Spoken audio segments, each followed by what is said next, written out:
The Baltimore Ravens are in the thick of the playoff race, especially the race for the number one seed in the AFC. We talk about some early playoff scenarios for the Ravens and where they could fall depending on certain matchups and certain results. All coming up next year on Locked On Ravens. You are Locked On Ravens, your daily Baltimore Ravens podcast. Part of the Locked On Podcast Network, your team every day.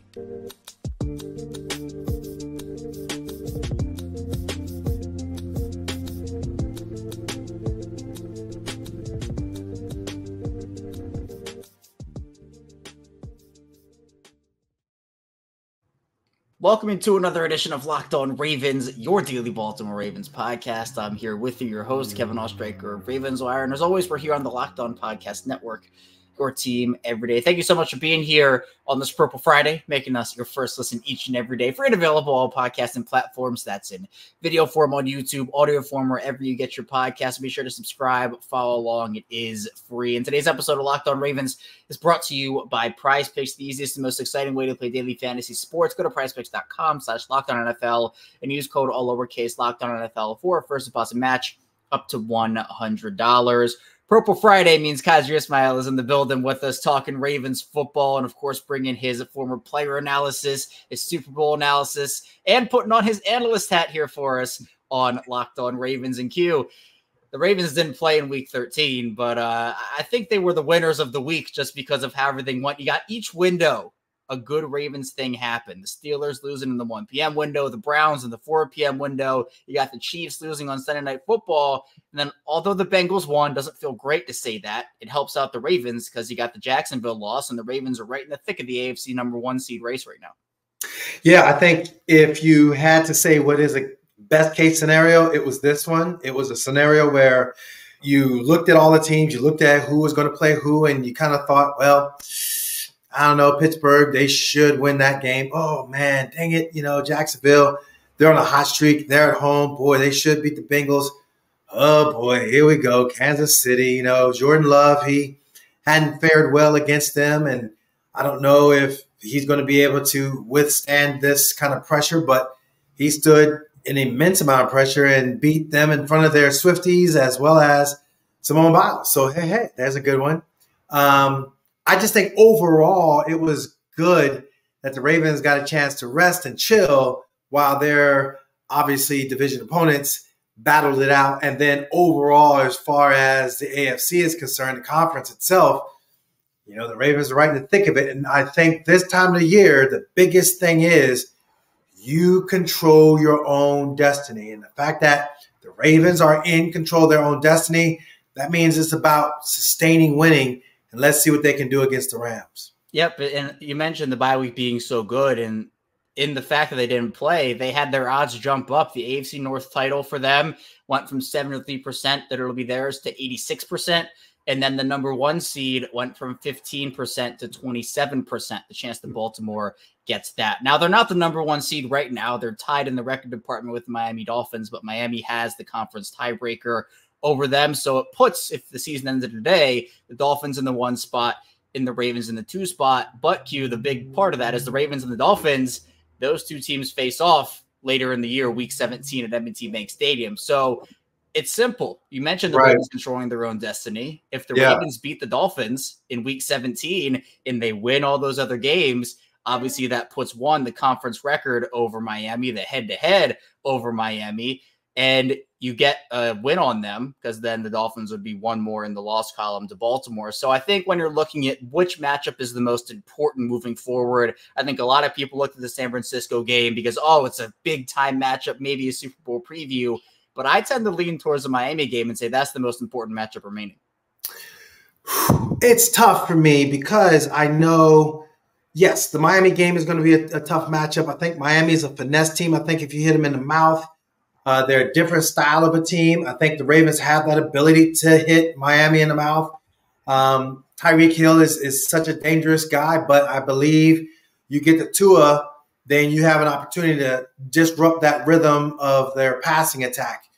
I think when you look at the San Francisco game, that's more of an evenly matched kind of a matchup. And while they're not in the AFC per se, they are in a situation where it's psychological And it is a scenario where if you beat them, you know, it's kind of like, you know, like, yo, bro, I'm primed and ready for what's going to take place in the playoffs. So I think all of that kind of comes into play when you look at, you know, just the psyche of this year. And then, of course, you know, the Steelers matchup, there were reports talking about you know, Pickett's going to be back. And I'm like, bro, he has surgery. Then you got to go through a rehab process.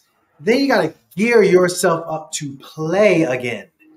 And at the same time, oh, by the way, you play quarterback, so your rhythm, your timing, and all that, like that has to be on point. And I just don't know. I don't know if you feel like he's your franchise guy. If there's nothing to play for, and I'm not saying Mitch Trubisky's going to, you know, just poop the bed, but at the same time, if there's really nothing to play for, then, oh, well, you know, I wouldn't risk it to have him come out there.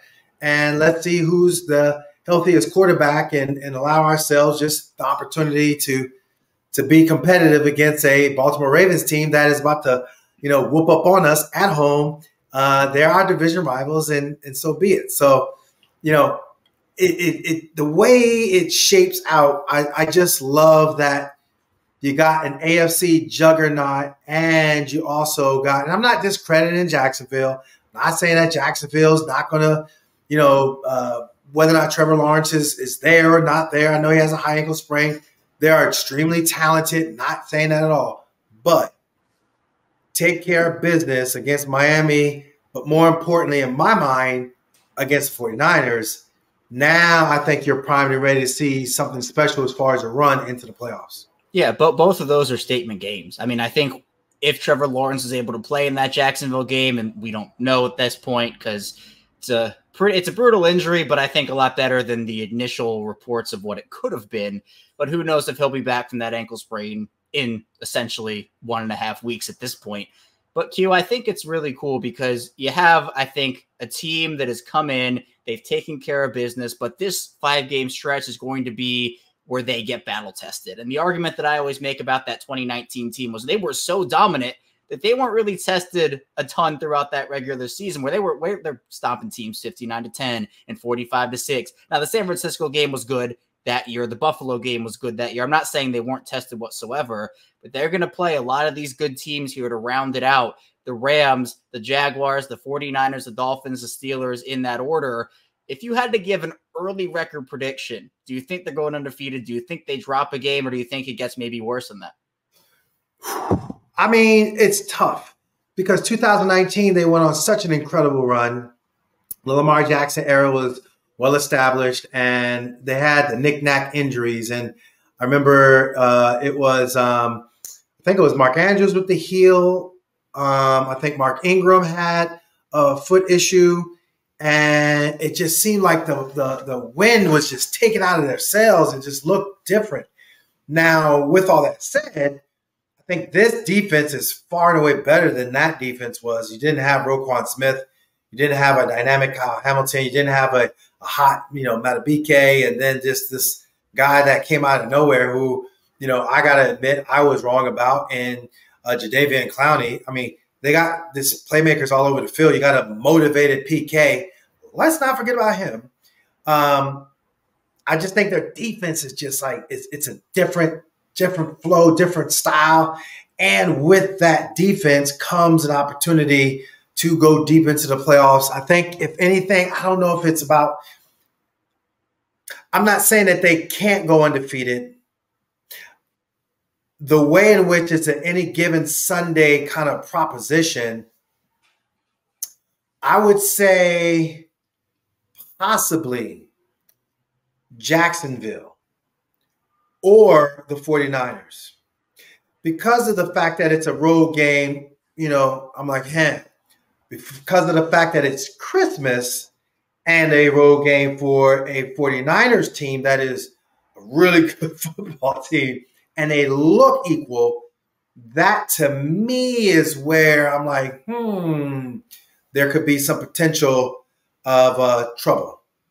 Yeah, I think that 4-1 is probably where I would predict. I just think you're right. Any given Sunday, it's hard to kind of continue momentum throughout a season. Now, that 12-game win streak that we saw the Ravens go on in 2019, we should never take that for granted, because that was just something you mentioned it, they were so dominant that year. I wouldn't be shocked if they went undefeated. I can definitely see it happening with how dominant the defense has been, and hopefully the offense picking up some sort, or at least more of a stride than they've been in consistency wise.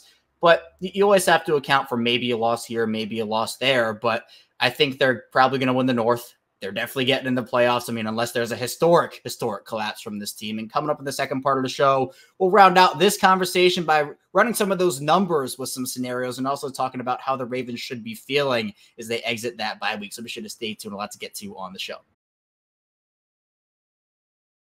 First, this episode is brought to you by PrizePicks, and if you're looking for daily fantasy sports, look no further than PrizePicks. PrizePicks is the most fun so many have had, winning up to 25 times the money this football season. All you have to do is select 2 or more players, pick more or less than projected stats, and place your entry. And with basketball season here, you can now pick combo projections across football and basketball from the Specials League created specifically for combo projections that include 2 or more players in different sports or leagues. For example, if you're a LeBron James fan, you can pick LeBron James and Travis Kelce at a 10.5 combo with 3-pointers made plus receptions. If you want to play alongside some of PrizePicks' favorite players like rapper Meek Mill and comedian Andrew Schultz, you can now do that with the Community Plays tab under the Promos tab of the app to do entries of the biggest names in the PrizePicks community each week. PrizePicks even offers a reboot policy so that your entries stay in play even if one of your players gets injured. For football and basketball games, we have a player who exits in the first half and doesn't return in the second. That player is rebooted. PrizePicks is the only daily fantasy sports platform with an injury insurance policy. So go to PrizePicks.com/LockedOnNFL and use code LockedOnNFL for a first deposit match up to $100. That's PrizePicks.com/LockedOnNFL. Use code LockedOnNFL for a first deposit match up to $100. PrizePicks, daily fantasy sports made easy. We're back, our second segment of Locked On Ravens. Kevin Oestreicher still talking with Qadry Ismail and Q. I want to run some numbers here with you. Now, Jonas Shaffer of the Baltimore Banner, he did a great job of pretty much putting together every single record that the Ravens could have at the end of the season and putting the percentages on what it would be for them to win the North, get the 1 seed, or make or miss the playoffs entirely. He did a great job. It's comprehensive. Now, if they lose every single game, which I do not think is going to happen, but the scenario is possible because they have 5 games left, they would not, they probably would not get the 1 seed. It'd be a less than 1% chance, Jonas says, and a top 4 seed, meaning essentially winning the North, would not be a good percentage, just 1% there too. Playoffs would be 26%. I don't see that happening, so we don't really have to get into the analysis on that one.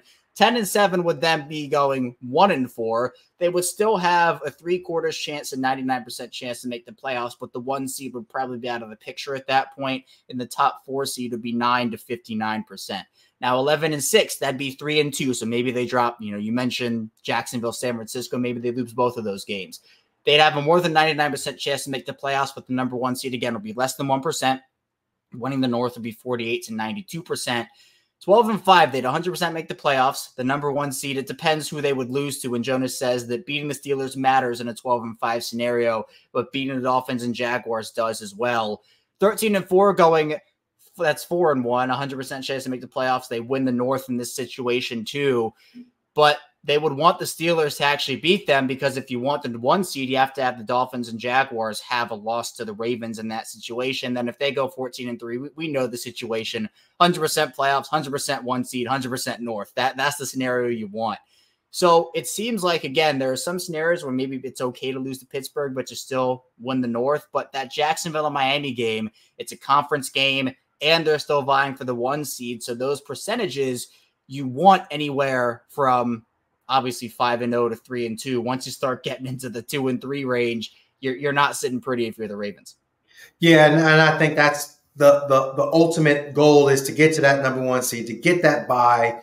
Obviously, with the new way this playoff system is going, you give yourself that extra chance to chill, to also examine how the initial wave of the playoffs kind of unfolds, if you will. Then you, of course, you're going to have that home game. You're going to have some home cooking. I know that, the stat is saying, Patrick Mahomes, he hasn't won a home playoff game, or he hasn't had an away playoff game. And so, therefore, that's something where that can work in your favor if he's coming to the vault. We know what happened last time he came to the vault. Even he said it was one of the loudest places to play. So ultimately, you're absolutely right. Yes, take care of business, against Jacksonville, take care of business against Miami. But, bruh, we got to stop all this other nonsense about like, oh, well, if you lose to Pittsburgh, no, bragging rights are forever. We're trying to beat Pittsburgh. We're trying to put our thumb on them and say, yo, see, if the Ravens go on to win the Super Bowl and they lost to Pittsburgh and then the Pittsburgh Steelers swept them, bruh, like, okay, no, it's not happening. It's not happening. Pittsburgh's going down. We can still go ahead and take care of Jacksonville. I'll give San Francisco a little bit of love just so they can feel good about themselves on Christmas and all that jazz.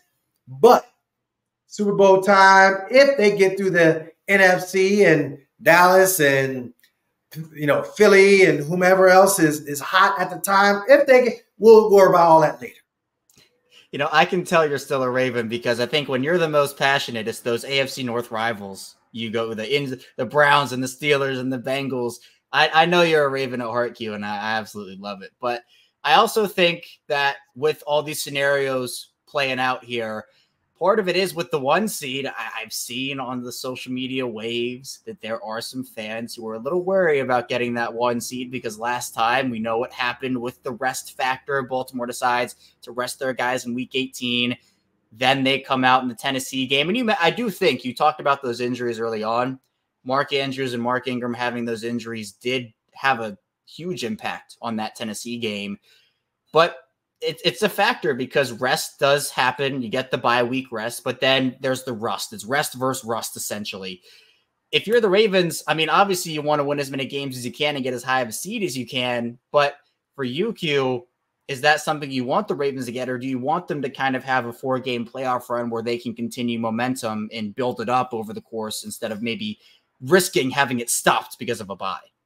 Yeah, I hear what you're saying. That's why I think, again, going back to the San Francisco game, it kind of all shakes out like as far as like if they're really playing tough and hard and gritty and it just looks like they're ready to go into the playoffs. They come out of Pittsburgh, it's a battle. It's an AFC North Division game. It's going to be what it's going to be. Get out of that. Let me give me a chance to recover. I don't think John Harbaugh is going to even contemplate resting his guys and all the other things. I would be shocked to live in beep if he did that whole we gonna rest Lamar and play some of the other guys. Homeboy. We need to keep ourselves sharp. And if we keep ourselves sharp, then we ready. Don't even think. No. There's no resting. Now, you earn your number 1 bye or your number 1 seed. You get the bye. That's when you give yourself a chance. I'm not saying that they can't take the tougher road as far as like if they're not the number 1 seed. I know they're road warriors. I know that they've done their thing, and they've stared down some really strong opponents at home defensively. They've really, did some things on the road as far as, staying focused and obviously, traveling the way they had to travel this year. So I know it's in them. But at the same time, the whole idea of REST versus WORK, give me the work. I'll take the work. Yeah. And I think, again, for the Ravens, if that week 18 game does have any implications, I think there's anywhere from I'm running the numbers again quick. I think 21 to 80% chance heading into week 18 they can have the 1 seed depending on what their record is. I don't think there's going to be rest because I think they will still be playing for something regardless. But again, I think you want the 1 seed to have home field throughout the playoffs at M&T Bank. I mean, you don't want to go to Arrowhead. You don't want to go down to Miami. I mean, you want to have the home field crowd advantage. And you mentioned Mahomes in the road playoff game. Like, you want to get Mahomes in the M&T Bank Stadium to play. And if there's a question about rest in the number 1 seed, again, I think you play the guys against Pittsburgh regardless of what's going on. And then you get the week of rest, and it's essentially another bye week. And who knows, does Mark Andrews come running through that tunnel? If there's a long playoff run, I don't know. It'd be one heck of a storyline if it happened. But how are you feeling about the team right now, Q? Again, bye week couldn't have gone any better for them. The injury reports have looked pretty promising so far. Seems like the bye week has helped out in terms of the rest. Again, as we've talked about a couple weeks ago, nobody's 100% at this point in the year. In fact, pretty far from it. But are you feeling like this is one of the better scenarios you could have envisioned before the season exiting the bye for the Ravens? It's a great opportunity to get through a weird stretch of games, obviously going way back to the London game, but yet, just staying the course, being focused, stringing together wins, 9 of them is really cool. And at the same time, when it comes to, positioning for this final stretch, you do need to kind of like just get that mental click to be able to go into this final stretch. I think it worked out really perfectly for them. I do too. And with this gauntlet coming up, they're going to need every ounce of rest, every bit of luck, whatever you want to call it. But this team hasn't just been lucky this season. They've just been a good football team all the way around for the most part. And come up in the final part of the show, we'll talk about what the first game out of the bye is for the Ravens. It's that matchup with the Rams at M&T Bank Stadium in Week 14. So be sure to stay tuned. We got a lot coming still on Locked On Ravens. First, this episode is brought to you by DoorDash. And there are a lot of times where I just want something to eat during a game, whether it's in a timeout or halftime, and I'll go get something and there's nothing there. That's when you know it's time to order with DoorDash. And you can order a bunch from DoorDash. If you want the game day package like pizza, wings, sodas, burgers, or even just buns, DoorDash has that for you. Or if you're a snack person and you like chips, dips, nachos, everything you need to make your own nachos on DoorDash, you can get it all delivered without missing the game. And there's so many different spots to order from on DoorDash in the Baltimore area where I am. And if you like sushi, Sushi Hana is a great spot. And I actually have this DoorDash bag right here. It's insulated and it's great because it can hold the food. And I'm having a dinner break after I record the pod here with that DoorDash bag. It keeps the food nice and ready. So I'm excited for that. And the bag itself is amazing. So for DoorDash, again, so many great options wherever you are. And you can get 50% off up to $10 value when you spend $15 or more on your first order when you download the DoorDash app and enter code LOCK23, subject to change, terms apply. And you can even get prepared before game day. Stock up on your favorite appetizers and order all your tailgate gear on DoorDash and get ready to watch your team win. That's 50% off up to $10 value when you spend $15 or more on your first order when you download the DoorDash app and enter code LOCK23, subject to change, terms apply. One more time, don't forget to use code LOCK23 for 50% off up to $10 value when your first order when you download the DoorDash app and spend $15 or more, subject to change, terms apply. We're backgrounding out Locked On Ravens. Kevin Oestreicher still here with Qadry Ismail. And Q, the Rams have been a team this year that it's interesting. They currently stand at 6-6, and they're vying for a playoff spot at this point. And they're a sneaky team to me. I think when you look at what they have done over the past few years, essentially selling their soul for the Super Bowl by making all those trades, it was Super Bowl or bust for them. But they've been a team that's been kind of middling. They're not great at any one thing, but they're not bad at any one thing. On offense, they're 12th in the league in passing and 13th in the league in rushing. On defense, they're 16th in the league in passing and 14th in the league in rushing. We know they have Aaron Donald. We know they have Cooper Kupp. We've seen Puka Nacua come on really strong for them. Plus, they have, I think, a solid veteran quarterback in Matthew Stafford. Yeah, they do. And I think you add into that, the coaching staff is a very innovative coaching staff. They want to win games. They're not going to sit back and be slouches. I saw they, were really strong and competitive against Cleveland. And literally, like, as the game was close, they had the turnover, and then they just never looked back. And it just, they took off and poured it on. And it was against a very good, Cleveland Browns defense. So if we think this is a game where you can just sit back and we're looking for Miami. Where's Jacksonville? Hey, what about Christmas? What about Pittsburgh? Then you're done. Then you don't realize what this league is about. Khalil Mack put on a clinic. Do you think Aaron Donald is not looking at that clinic and taking notes? Are you sitting there and just thinking that, Matthew Stafford hasn't been in big games and, he's not seen pressure before? Dude has seen pressure and stared pressure down, and he's been, really strong and powerful with that pressure. So in my mind, like, you cannot take a team for granted, period, end of discussion. Are you the better team? Yes, but that doesn't mean that there's a guarantee of a win. Yeah, no, every single game you got to go with that same level of focus, because I think we've seen the Ravens play up to competition and down to competition. I think every team does it. The Ravens, we have seen them do that a couple times this year. Do you think this is some level of a trap game for them? I know the Rams aren't the worst team in the league, but I think it's a game that a lot of people just say, oh, it's the Rams. The Ravens it'll be fine. They'll win this one. Do you feel like there is some level of a trap component to it?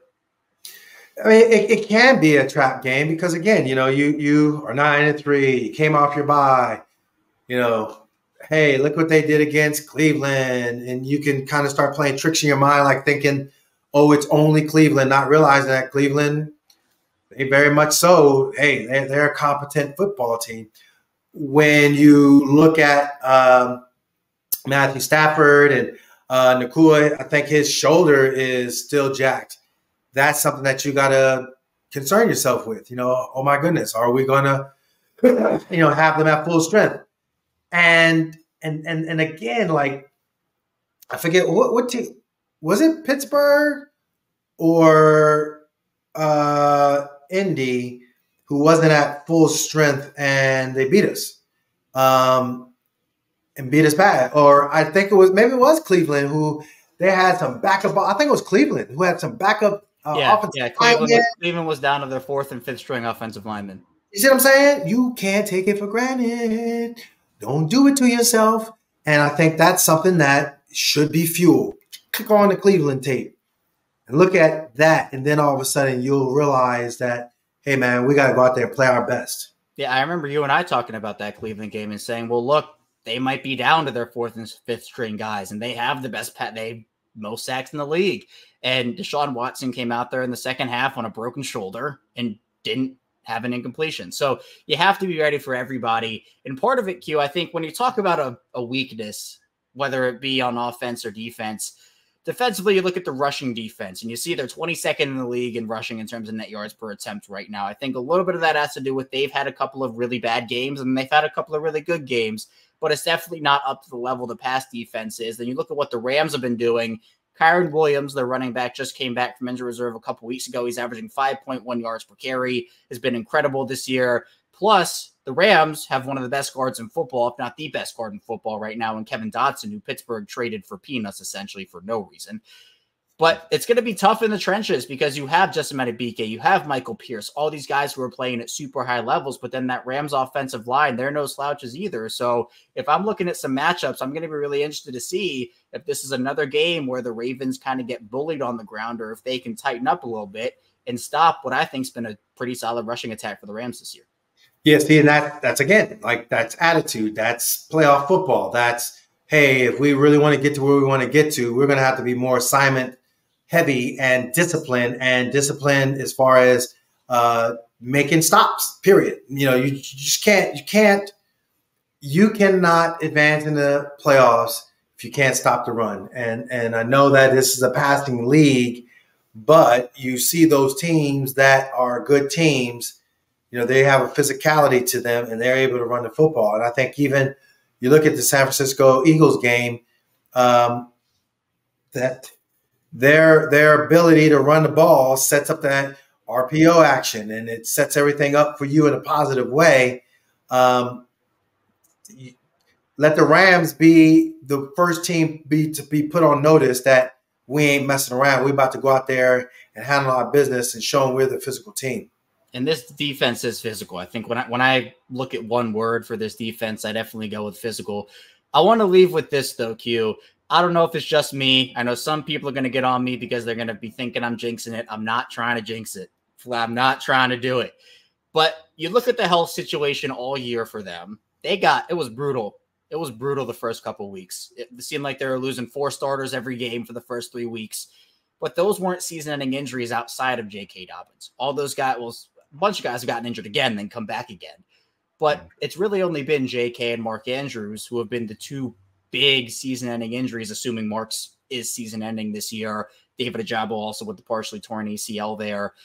But is it just me, Q, or outside of, the couple week injuries, the month injuries, these guys coming back, have the Ravens been actually a relatively healthy team this year? Well, I won't say this year. I'll say they've been a relatively healthy later in the year where it counts. because that earlier in the year, it was, dang it, you lost JK, but Keaton Mitchell steps up and plays. Ronnie Stanley and them are out, but McCary, he stepped up and played well against Cleveland on the road, by the way. You look at what Cincinnati looked like on the road. You handle your business against them. Hendrickson and company, they were nullified. I think at the same time, when you look at the overall picture, Ronnie Stanley, there's some things there. Obviously, Marlon hasn't really been, Marlon really hasn't had that signature, punch out or turnover. And this is going on his second season now that, we've kind of seen him, just stall a little bit. Obviously, the one-armed man in Williams, I just think that Marcus missed some tackles. And, at the same time, there was interception opportunities that were missed. So there have been some injuries. It just hasn't maybe, necessarily been the ones that we've seen in the past where it's just like, oh, they're not playing. Oh, they're not playing. They're playing, but they're just not fully there. Yeah, I'll revise what I said to say that it's availability. They've been available this year where they're not losing guys for the season every single week, but it has been Ronnie will be out for 2 weeks and then Marlon will be out for a month, but then they come back and then another guy gets injured, but then that guy comes back. So guys are playing, but you're right. Ronnie Stanley, the injuries have definitely had very big impacts on his performance this year. But Q, I appreciate your time. Thanks so much for hopping on. I will ask you if your prediction on the Ravens and Rams games here. Do you think that the Ravens pull it out, or do you think the Rams come in M&T Bank Stadium and pull one out over Baltimore? I will be highly shocked if the Ravens don't come out and play amazing football. I know Aaron Donald is going to be a tough one to kind of go up against, but I'll be highly, highly shocked, like just surprised if the Ravens don't pull out this victory. I think it's the Ravens. I think Justin Tucker redeems himself and shows him that, look, y'all think what y'all think, but y'all don't know what you know. I'm still a GOAT. I think this is a game where, the defense, they have to show up running game-wise. I have to give a score. I'd say Ravens put up 33. And Matthew Stafford throws another pick to the long arm of the law. And he throws a second pick to Geno Stone. 2-pick game. I say he still gets maybe 260 yards. They have their red zone issues. They scored 13 points. All right. I like that better than my score. I say 31-24. I'll go 31-24 Ravens. That's a win for them, though. It doesn't matter. You win by 1, win by 30, but I like your score a little better, Q. I'll tell you that much. But I appreciate you as always, Q. Thank you so much for joining me. If you want to follow Q on Twitter or X now, be sure to follow him over at I am Qadry Ismail and all the other places he puts out great content. Q, again, thank you so much. And thank you for tuning into Locked On Ravens today. Coming up on Sunday after the game, we will have a live stream coming at you, talking about everything that happened in that Ravens and Rams game. So be sure to stay tuned. I'll see you right back here then on Locked On Ravens.